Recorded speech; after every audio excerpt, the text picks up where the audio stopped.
IL টি-20 এর ফাইনালে bat হাতে আপ্রাণ চেষ্টা করলেন সাকিব আল হাসান, তবুও হলো না শিরোপা জিতা। স্যাম কারান, নাসিম শাহের ডেজার্ট বাইপাসের কাছে কিছুটা নিরীহই হয়ে রইল সাকিবের দল এমআই এমিরেটস। তবে শত না পাওয়ার মধ্যেও পাওয়া হিসেবেই রইল সাকিবের ব্যাট থেকে আসা রানগুলো। শুধু বাংলাদেশের ক্রিকেট ভক্তরা নয়, দিন শেষে হয়তো সাকিবকে নিয়ে মাত্র একটি ওভার করানোর আফসোসটা ফাইনালে হেরে পোলার্ড নিজেও করবেন। কে জানে, হয়তো সাকিব নিজের বাকি 3 ওভার করলে ঠিকই উইকেট পেতে পারতেন। হতেও পারত এই ম্যাচে এত রানই করতে পারতো না ডেজার্ট ভাইপার্স।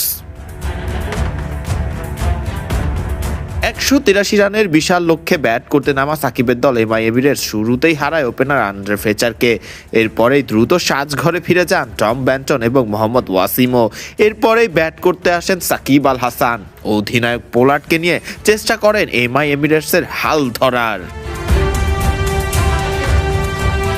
সাকিব এবং পোলার্ড চেষ্টা করলেও ব্যাট হাতে ভালো খেলতে থাকা সাকিব থামেন দলীয় 114 রানে।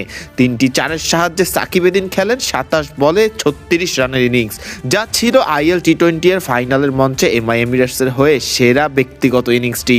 133 স্ট্রাইক রেটে ব্যাট করতে থাকা সাকিবকে ফেরান ওসমান তারিক। সাকিব সাজঘরে ফেরার পর দ্রুতই সাজঘরে ফেরেন অধিনায়ক পোলার্ড এবং রোমারিও শেফার্ড। ডেজার্ট ভাইপার্সের বোলারদের দুর্দান্ত বোলিংয়ে শেষ পর্যন্ত 136 রানে অল আউট হয় সাকিবের দল এমআই এমিরেটস। ফাইনালের মঞ্চে শিরোপা জিতে নেয় ডেজার্ট ভাইপার্স। এর আগে টসে জিতে বোলিং করার সিদ্ধান্ত নেন এমআই এমিরেটস অধিনায়ক কাইরন পোলার্ড। ম্যাচের প্রথম ওভার করা সাকিব একটি ছক্কা হজম সহ 1 ওভারে খরচ করেন 10 রান। তবে এরপরে যে আর বোলিংয়ে আনা হলো না বল হাতে ফর্মে থাকা সাকিব আল হাসানকে। হতেও পারত সাকিব আল হাসান হয়তো বোলিংয়ে এলে এত রান নাও করতে পারত ডেজার্ট ভাইপার্স। ম্যাচটা নিজেদের করে নিতে পারত এমআই এমিরেটস। তবে তার হয়নি। স্যাম কারানের দুর্দান্ত 74 রানের ব্যক্তিগত ইনিংসের উপর ভর করে 182 রানের বড় পুঁজি পেয়েছিল ডেজার্ট ভাইপার্স।